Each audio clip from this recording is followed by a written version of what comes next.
Los Angeles tengah bersiap dengan kemungkinan kebakaran kembali meluas. Pasalnya, angin berkecepatan hingga 112 km per jam diperkirakan berhembus pada Selasa 14 Januari 2025 pagi waktu setempat. Analis perilaku kebakaran Dennis Burns memperingatkan hari yang paling berbahaya dalam kebakaran tersebut adalah Selasa. Angin kencang menjadi salah satu penyebab kebakaran cepat menjalar ke wilayah lain. Kedatangan kembali angin kencang dapat memperburuk kebakaran yang sudah terjadi dan menimbulkan titik api baru. Sudah sepekan Los Angeles dilahap api, namun kebakaran pertama Palisades tak kunjung padam.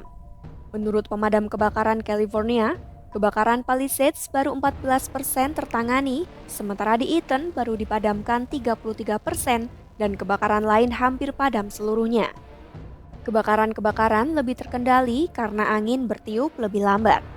Sebagai antisipasi datangnya embusan angin kencang, pemadam kebakaran Los Angeles mengerahkan 70 mobil pemadam kebakaran tambahan. Ahli meteorologi Rich Townsend menyebut kondisi akan berubah drastis menjelang akhir pekan karena diprediksi embusan angin laut dengan suhu dingin akan membantu petugas pemadam kebakaran. Pemerintah Los Angeles melaporkan korban jiwa akibat kebakaran terus bertambah. Kebakaran Palisades menewaskan 8 orang, Eaton 16 orang, sementara 16 orang dilaporkan hilang. Lebih dari 12.000 bangunan hangus terbakar, menyebabkan lebih dari 100.000 orang di Los Angeles County harus mengungsi.